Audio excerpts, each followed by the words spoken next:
ഈ ആക്സസിൻ്റെ starting പ്രോബ്ലത്തിൻ്റെ case അത് വളരെ കുറച്ച് വണ്ടികൾക്കേ കണ്ടുള്ളൂ. സ്റ്റാർട്ടിങ് പ്രോബ്ലം കൂടുതലും തന്നെ അതിൻ്റെ അറിവ് വെച്ചിട്ട് വാൽവിൻ്റെ പ്രശ്നം വരുമ്പോഴാണ് സ്റ്റാർട്ടിങ് പ്രോബ്ലം, ഓട്ടത്തിൽ മിസ്സിങ്, ഓട്ടത്തിൽ നിന്നോണൊക്കെ വന്നത് വാൽവ് കംപ്ലൈൻ്റ് ആകുമ്പോഴാണ്.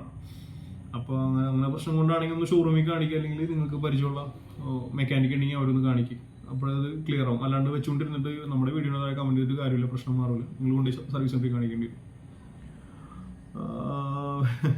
Activa 60 or 125 which is better? Please tell me. ഇതൊരു ഒരുപാട് കമൻറ്റ് വന്നത് ചോദ്യമാണ്. ഞാനിപ്പോൾ എന്താ പറയുക, ഞാൻ ഓടിച്ചു വെച്ചിട്ട് എനിക്ക് എന്താ പറയുക, 125 ഞാൻ അധികം ഓടിച്ചിട്ടില്ല. 60 അല്ല, ഞാൻ 5G കുറേ ഓടിച്ചിട്ടുണ്ട്. 4G 3G സീരീസ് 110 പുതിയ വണ്ടി എന്ന് പറയും, പുതിയ ഷേപ്പ് ആക്റ്റീവ് ആണ് അതിന് മോഡൽ കൊള്ളായിട്ട് പറയാം. കാരണം HET സീരീസ് 110 എന്ന് പറയാം. 110 3G 4G 5G 60 ഇത് ഒരുപാട് ഞാൻ ഓടിച്ചിട്ടുള്ളൂ. എനിക്കത് ഓടിച്ചിട്ട് അതാണ് കുറച്ച് ഇഷ്ടപ്പെട്ടേക്കാണ്. 125 വേറെ മോഡാണ്. അപ്പോൾ നിങ്ങളുടെ ഐഡിയ പോലെ ഇഷ്ടം പോലെ ചെയ്യാം. റീസെയിൽ വാല്യൂ കാര്യങ്ങളൊക്കെ എപ്പോഴും 110 സീരീസിനായിരിക്കും കൂടുതൽ. 125ന് റീസെയിൽ വാല്യൂ കുറവായിരിക്കും. എൻടോർക്ക് XPക്ക് ഒത്തിരി കമൻറ്റ് വന്നിട്ടുണ്ട്. എൻടോർക്ക് XPനെ കുറിച്ച് പറയുകയാണെങ്കിൽ XP എന്ന് പറയുമ്പോൾ തന്നെ മനസ്സിലാക്കുക എക്സ്ട്രാ പവറാണ്. 2 റൈഡിങ് മോഡുണ്ട്. നിങ്ങൾക്ക് ഒരു 35, 40, 30 to 40 മൈലേജ് നോക്കിയാൽ മതി. അതിന് മേളിൽ മൈലേജ് കിട്ടുന്നില്ല.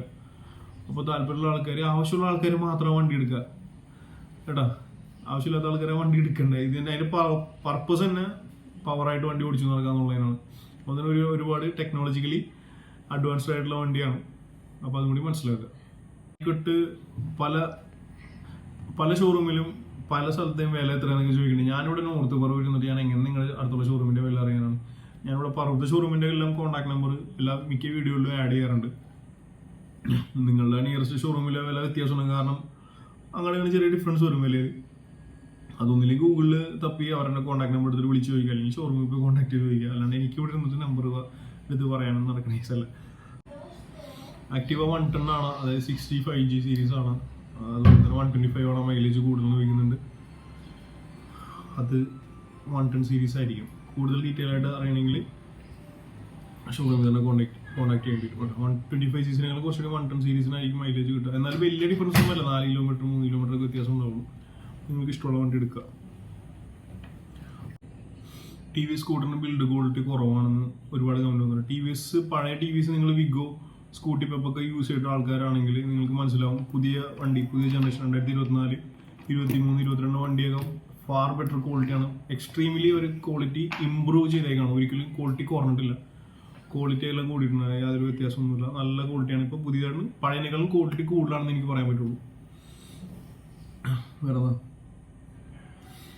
കണ്ണൂർ ഓഫറുണ്ട്, തിരുവനന്തപുരത്ത് ഓഫറുണ്ട് എന്നൊക്കെ ചോദിച്ച് ഒരുപാട് മെസ്സേജ് വന്നിട്ടുണ്ട്. എനിക്കറിയാൻ പാടില്ല. നിങ്ങൾ നിയറസ്റ്റ് ഷോറൂമിൽ തന്നെ എന്തായാലും പോയി നേരിട്ട് അന്വേഷിക്കേണ്ടി വരും. ബുള്ളറ്റിൻ്റെ എഞ്ചിൻ്റെ ചൂട് കുറയാൻ ചാൻസ് ഉണ്ടെന്ന് എനിക്കെങ്ങനെ അറിയാം. നിങ്ങൾ വണ്ടി ഓടിച്ചു പോകുക, ഷോറൂമിൽ കോൺടാക്ട് ചെയ്യുക. കാരണം വലിയ 350cc ആണ്. അപ്പോൾ എഞ്ചിൻ കുറച്ച് ഹീറ്റ് ആവും. അപ്പോൾ അതുകൊണ്ടാണ് അവർ കുറേ റൈഡിങ് ഗിയേഴ്സ് അവർ സപ്പോർട്ട് ചെയ്യണം. ബൂട്ട് കാര്യങ്ങളൊക്കെ മേടിക്കാനായിട്ട് ഒരു ഡെലിവറി ടൈമിൽ പറയുന്നത്. ഇതിൽ നിന്നൊക്കെ നമ്മുടെ കാല് ഹീറ്റിൽ നിന്നൊക്കെ രക്ഷപ്പെടാനായിട്ടാണ്. പിന്നെ ആനനെ മേടിക്കുകയാണെങ്കിൽ തോട്ടിയും കൂടി മേടിക്കാം. പിന്നെ വേറെന്താ, ചില വണ്ടി സിംഗിൾ ചാനൽ ABS ആണ്, ചില വണ്ടി ഡ്യുവൽ ചാനൽ ABS എന്നൊക്കെ കമൻറ്റ് വരുന്നുണ്ട്. എനിക്ക് തോന്നുന്നു നിങ്ങൾ ഫുള്ള് വീഡിയോ കാണാഞ്ഞിട്ടായിരിക്കും. കാരണം സിംഗിൾ ചാനൽ ABS ആണെങ്കിൽ ഞാൻ full detail single channel ABS എന്ന് പറഞ്ഞിട്ടുണ്ടാവും. ഡ്യുവൽ ചാനൽ ABS ആണെങ്കിൽ ഡ്യുവൽ ചാനൽ ABS എന്ന് ഞാൻ പറഞ്ഞിട്ടുണ്ടാവും. അപ്പോൾ ഒന്നില്ലെങ്കിൽ ഫുൾ വീഡിയോ കാണുക, എന്നിട്ട് കമൻറ്റ് ചെയ്യുക കേട്ടോ. ഓക്കെ.